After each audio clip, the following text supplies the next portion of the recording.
Assalamualaikum warahmatullahi wabarakatuh. Waalaikumsalam. Masjid An-Nur itu kalau melihat sejarahnya dari para pendiri-pendirinya itu sejak tahun 1978 itu masih berbentuk mushola.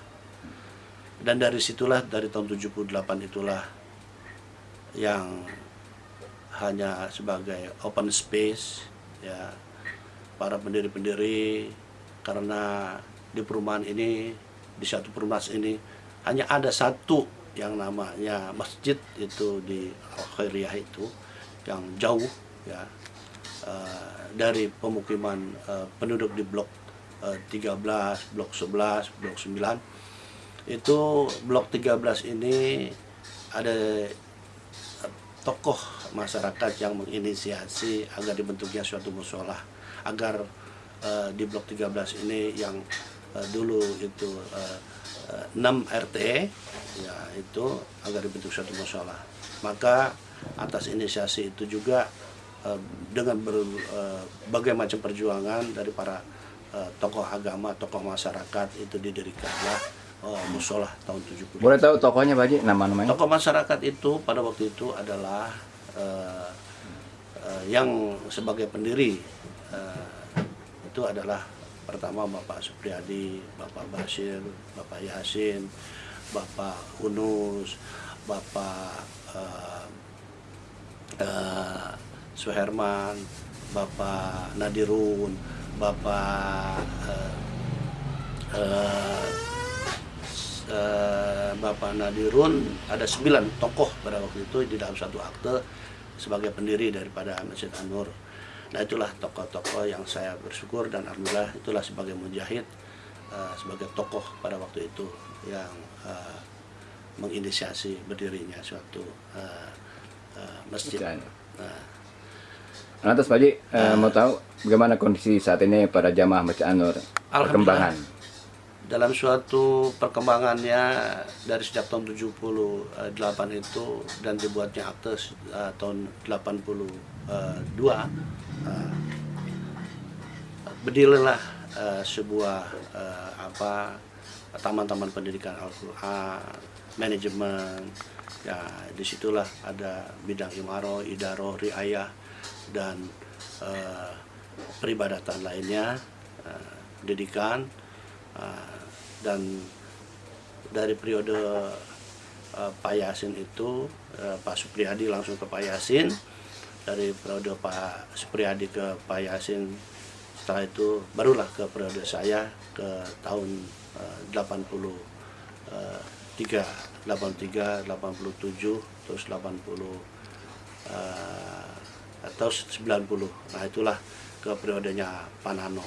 Sejak periode itulah sehingga ada suatu keputusan dari payung hukum yayasan yang baru ya, tahun 2002 dan 2004, sehingga dibentuklah suatu manajemen peralihan, adalah suatu manajemen yang baru, yang alhamdulillah dari suatu manajemen itu sudah terbentuk manajemen yang baru dan dengan suatu nama Masjid An-Nur Delima 1.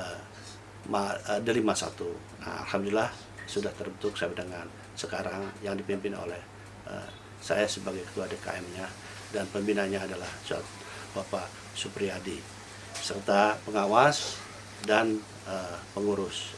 Hanya 3 pembina, pengurus dan pengawas dari manajemen yang baru, dan alhamdulillah sudah terbentuk sampai dengan sekarang. Oke Pak Haji, terima kasih. Assalamualaikum warahmatullahi wabarakatuh. Ya, terima kasih atas wawancaranya. Alhamdulillah, mudah-mudahan manajemen yang baru ini, mari kita dorong, barang siapa yang memamurkan masjid, insya Allah akan dibangunkan suatu rumah di surga.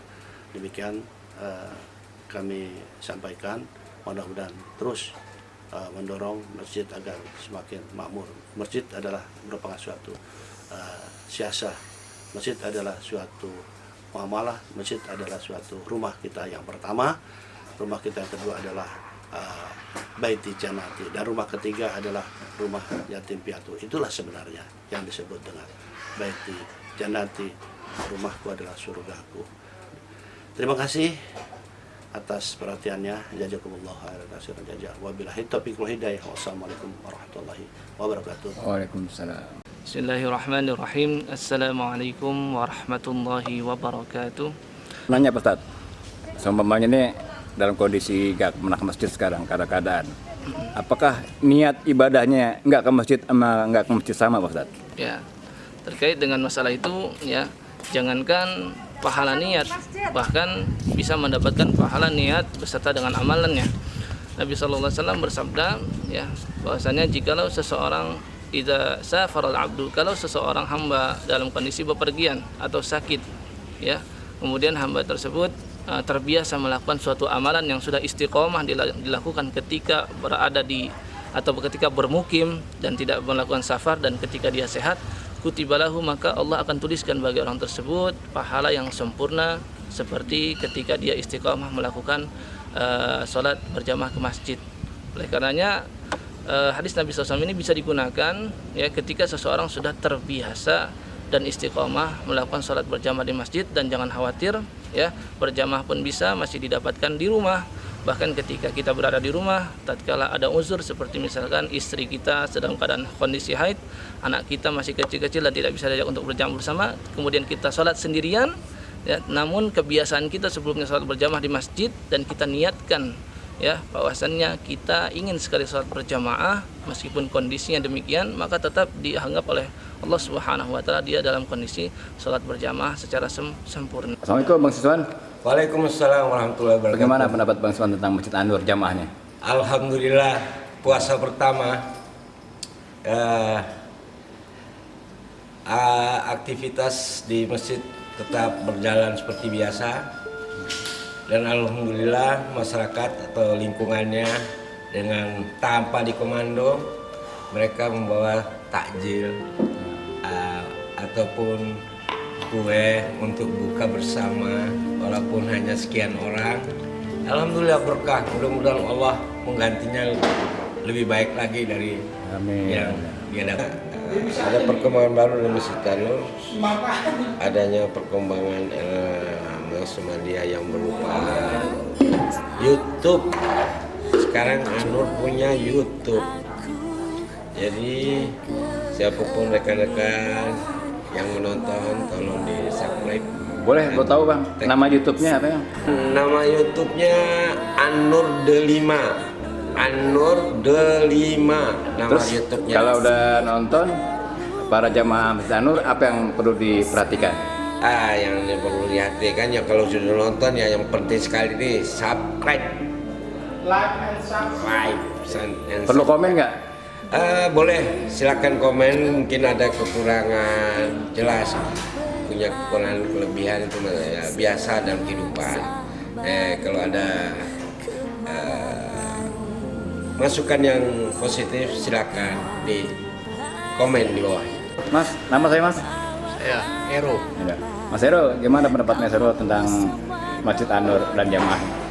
Wah, alhamdulillah antusias para jamaah semakin banyak dan semakin bersemangat untuk beribadah.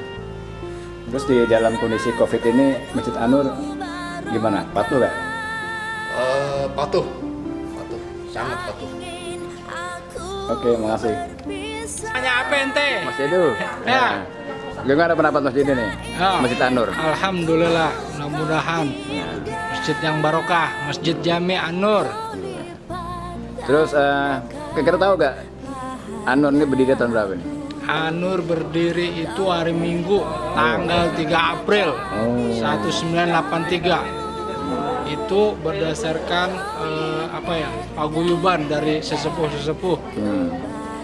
Nah, ini banyak para panitia yang waktu itu membentuk itu, dan ada panitia kecil, panitia besar, panitia pertama kurang berhasil, panitia kedua ya kurang lebih kira-kira kayak gitu deh. Nah, dan sampai detik ini tahun 2020 masih ada sesepuh-sesepuhnya, masih ada dua, masih tiga, ada ya? masih ada. Masih Boleh ada. tahu namanya siapa beliau? Pak Haji Supriyadi masih ada, Pak Winarno masih ada, siapa lagi? Pak Nadirun masih ada, Oh, iya. dan anak-anak yang usia-usia 50-an kayak ente deh. Oh.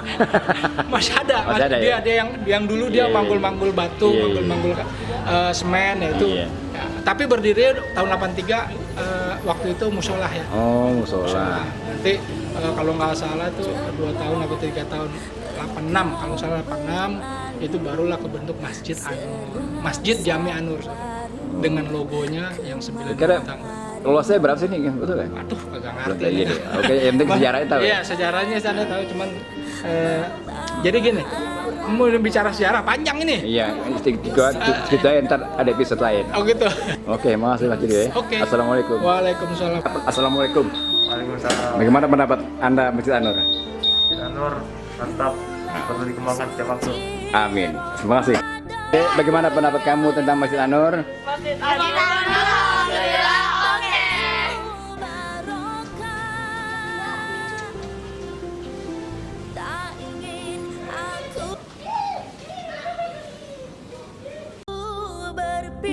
Berpisah, tak ingin aku kau tinggal, kau lipat gandakan pahala aku, kau lipat gandakan ibadahku, kau lipat gandakan kebaikanku, dan kau ampuni segala dosa-dosaku,